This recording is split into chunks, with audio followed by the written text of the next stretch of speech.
Hare Krishna and a very good morning dear students. Students, today we will do the grammar workshop or grammar portion of 9th lesson of English 1 book. Okay, so the topic of grammar workshop is adverbs. इसमें हमको adverb से related exercise पढ़नी है. ठीक है, आप लोग सब लोग adverb के बारे में जानते हैं.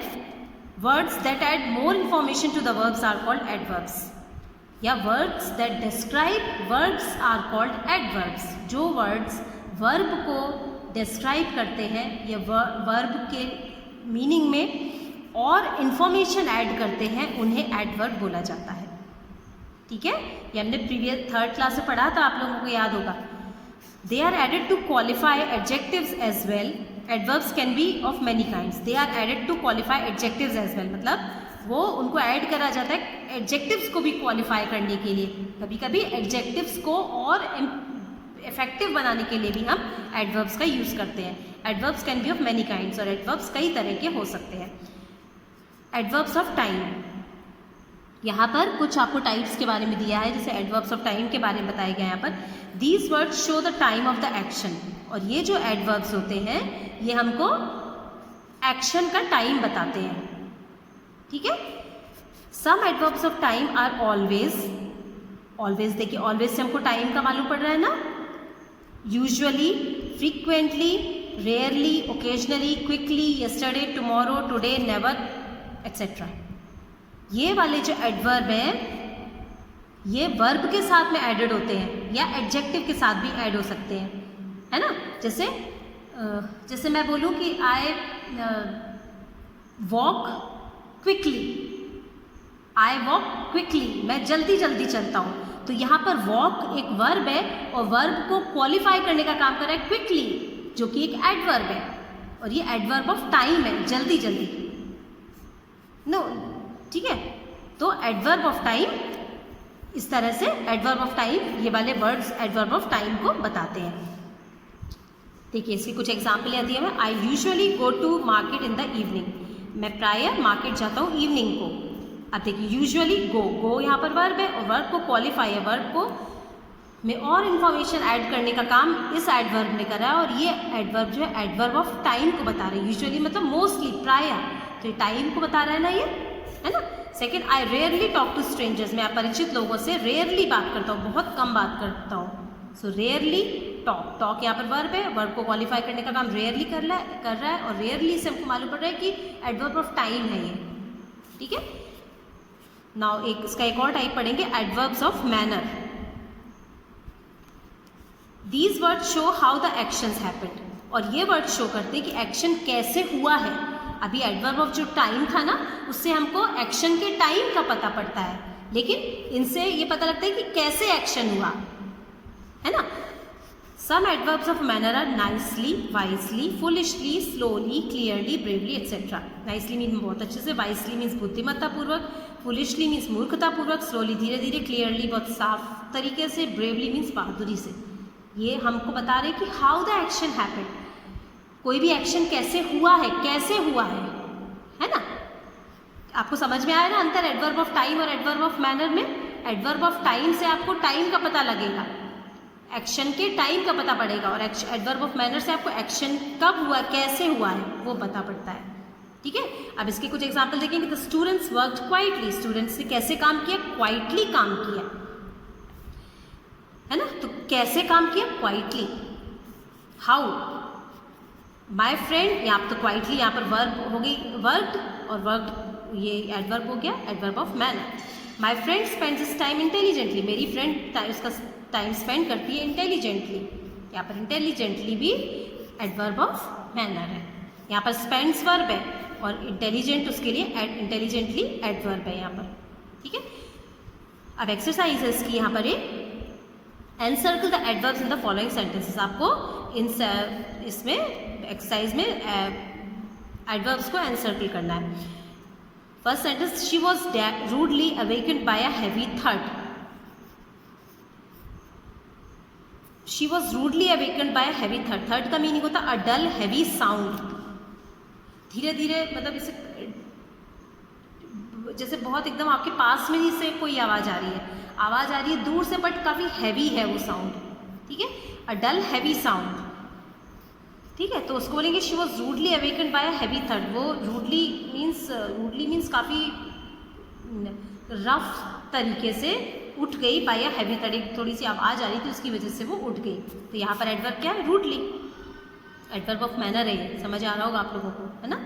They suddenly heard the sound of human voices, उन्होंने अचानक से ह्यूमन वॉइसेस, आदमियों की आवाज़ें सुनी। यहाँ पर सडनली एडवर्ब हो गया। ये कैसा एडवर्ब हो गया, एडवर्ब ऑफ, ये भी एक मैनर है, adverb of manner. They secured themselves tightly to the tree trunk with their shawls, उन्होंने उनको खुद को सिक्योर कर लिया tightly to the tree trunk, tree का जो ट्रंक होता है ना, तना होता है, ट्री का जो स्टेम होता है, उनके शॉल्स से वो पकड़ के उन्होंने खुद को सिक्योर कर लिया उससे। तो यहाँ पर टाइटली एडवर्ब हो गया, adverb of manner. Rahul slept soundly on his bed, Rahul उसके बेड पर साउंडली, बहुत मतलब आराम से सो रहा था। तो यहाँ पर साउंडली भी एडवर्ब ऑफ मैनर है। द मेलो, इसको हम एनसर्कल करते जाएंगे सारे एडवर्ब्स को, ठीक है। The mellow sun streamed in angularly through the trees. Mellow means जो, जब सन की लाइट बहुत तेज नहीं होती है ना, तो एट दैट टाइम उसकी लाइट को हम बोलते हैं मेलो, मतलब सन को बोलते हैं मेलो sun. The mellow sun streamed in angularly through the trees, तो वो सन जो था वो उसकी एंगुलरली मीन्स ट्रीज के बीच बीच में से उसकी छाया पड़ रही थी। तो यहाँ पर एंगुलरली भी एक एडवर्ब हो जाएगा, है ना, ये एडवर्ब ऑफ मैनर ही है। They were hardly left any time to climb up the tree, उन्होंने हार्डली कोई टाइम छोड़ा होगा कि वो कभी भी, मतलब कोई ऐसा टाइम छोड़ा होगा कि जब वो पेड़ पर नहीं चढ़े हो। तो यहाँ पर एडवर्ब क्या हो जाएगा, हार्डली। समझ आया आप लोगों को। और हार्डली भी यहाँ पर एडवर्ब ऑफ मैनर है, ठीक है। Now the next exercise is vocabulary, और इसमें homophones it's and it's. Homophones क्या होते हैं, जो वर्ड्स की साउंड एक जैसी होती है लेकिन स्पेलिंग एंड मीनिंग डिफरेंट होते हैं, ठीक है। लेकिन इन दोनों होमोफोन्स में साउंड एक जैसा है और स्पेलिंग भी एक जैसी है, बट इनके मीनिंग डिफरेंट है, ठीक है। ये जो इट्स और इट्स में अभी हम अंतर देखेंगे क्या होता है, इनमें डिफरेंस क्या होता है। IT एपोस्ट्रोफे S, इसको भी इट्स पढ़ते हैं, लेकिन इट इज, इसको हम इट इज भी बोल सकते हैं। और ये ITS जो है इसको सिर्फ इट्स बोलते हैं, इसको इट इज नहीं बोल सकते, ठीक है। तो जब हमको इट इज लिखना हो ना, तो या तो हम इट इज लिख दें या फिर इट एपोस्ट्रोफे S ये भी लिख सकते हैं, ठीक है। तो it is the shortened form of, ये जो IT एपोस्ट्रोफे S जो है वो it is the shortened form of it is और इट हैज या इट इज का शॉर्ट फॉर्म होता है ये, ठीक है। अब एग्जाम्पल देखिए कि Rahul is replacing his computer, Rahul उसका कंप्यूटर रिप्लेस कर रहा है because it is very old, it is very old. It is लिखना था हमको, तो हमने यहाँ पर इट एपोस्ट्रोफे S लिखा। यहाँ पर ITS बिना एपोस्ट्रोफे लगा हुआ ऐसा वाला ये इट्स नहीं लिख सकते, इसका मतलब होता है उसका, ठीक है। अभी हम इसके भी एग्जाम्पल देखेंगे। Because it is very old, it is लिखने के लिए इट एपोस्ट्रोफे S, या इट हैज लिखना हो तो भी हम इट एपोस्ट्रोफे S लिखेंगे, ठीक है। It has become very slow, अब यहाँ पर इट हैज बिकम वो हो गया है, बहुत स्लो हो गया है। It's means belonging to it, अब यहाँ पर इट्स का मीनिंग दिया है बिलोंगिंग टू इट, है ना। किसी भी चीज को कोई चीज बिलोंग कर रही है तो आएगा इट्स। और इट किसके लिए आता है प्रोनाउन, एनिमल्स के लिए आता है ना। ये लाइफलेस चीजों के लिए, थिंग्स के लिए आता है। तो जब हम किसी भी एनिमल को कोई चीज बिलोंग कर रहे हैं तो इट्स बिना एपोस्ट्रोफे लगा के इट्स लिखते हैं, ठीक है। इसका example, the dog wagged its tail, dog ने उसकी पूंछ को हिलाया, वैग्ड मींस हिलाया, इट्स टेल उसकी टेल को। तो देखिए डॉग की टेल है, डॉग को बिलोंग कर रही है टेल, तो ये बिलोंगिंग के लिए हम इट्स बिना एपोस्ट्रोफे के इट्स लिखते हैं, ठीक है। अब इसमें एक्सरसाइज करेंगे हम कुछ। Choose the correct expression its और it's to fill in the blanks in the following sentences, ठीक है। हमको यहाँ पर फिल करना है। The team slowly made, yes, the first sentence is the team slowly made dash way to the benches after losing the match. Team ने धीरे धीरे स्लोली मेड इट्स वे, उसका वे, टीम का वे। अब ये देखिए इट, यहाँ पर इट इज नहीं हमको लिखना है, हमको लिखना है उसका, बिलोंग कर रहा है, its way to the benches after losing the match. Benches अपनी जाके अपनी बेंचेस पर बैठ गए मैच हारने के बाद में। Team slowly made its way to the benches after losing the match, ठीक है। Second sentence, the school takes good care of its students. यहाँ पर भी हमको इट इज़ नहीं लिखना है, यहाँ पर स्कूल केयर करता है उसके स्टूडेंट्स की, उसके बिलोंग कर रहे हैं उसके स्टूडेंट, इट्स स्टूडेंट्स। ठीक है। Third sentence, if dash possible give me your book. तो यहाँ पर देखिए if it is possible give me your book. अगर if it is possible, if it's possible तो नहीं होगा ना यहाँ पर, है ना। If it is possible give me your book, अगर पॉसिबल है तो तुम मेरी अपनी बुक दे दो। Fourth sentence, my uncle's restaurant is famous for dash bowling एले। मेरा अंकल का जो रेस्टोरेंट है वो फेमस है फॉर बॉलिंग एले। ठीक है। बॉलिंग एले का मीनिंग होता है एक टाइप का गेम होता है ये। ठीक है, आप नेट पर सर्च करिएगा तो आपको मिलेगा बॉलिंग एले is a kind of game, जो कि वहाँ पर उस रेस्टोरेंट में था वो game, for its bowling ale. ठीक है, इट्स उसके, यहाँ पर भी हमको इट इज़ नहीं लिखना है, हमको यहाँ पर लिखना है my uncle's restaurant famous for its bowling ale. ठीक है।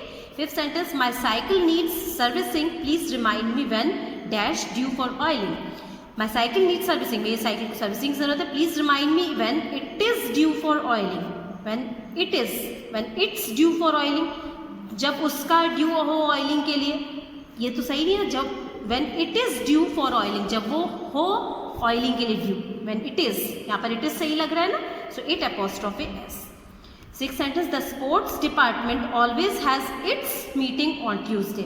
Sport department always has its meeting, उसकी मीटिंग। यहाँ पर देखिए इट इज नहीं लिखेंगे, the sport department always has it is meetings on Tuesday. सही है क्या? ये नहीं है सही, है ना। यहाँ पर क्या लिखेंगे, the sports department always has its meetings on Tuesday. Sport department जो है वो ऑलवेज होता है उसकी मीटिंग्स ऑन ट्यूजडे को उसकी मीटिंग्स होती है। ठीक है स्टूडेंट्स, आप लोगों को इट्स और इट्स का मीनिंग, इट अपोस्ट्रोफी एस और it IT without apostrophe S it's जो होता है, उन दोनों का मीनिंग मेरे को लगता है कि शायद अच्छे से समझ में आ गया होगा, और नहीं आया है तो इस वीडियो को आप अच्छे से देखकर इसका मीनिंग बिल्कुल परफेक्टली अपने लिए परफेक्ट कर लीजिएगा कि आपको समझ में आ जाए कि कहाँ पर हम इट अपोस्ट्रोफी एस का यूज़ करते हैं और कहाँ पर इट्स का यूज़ करेंगे। ठीक है, तो ये दोनों एक्सरसाइजेस आपको आपकी बुक में ही सॉल्व करनी है। वर्क करके, समझ कर वर्क करके आप मेरे को वर्क सबमिट करिएगा। Okay, so that's all for today. Thank you all of you and take care.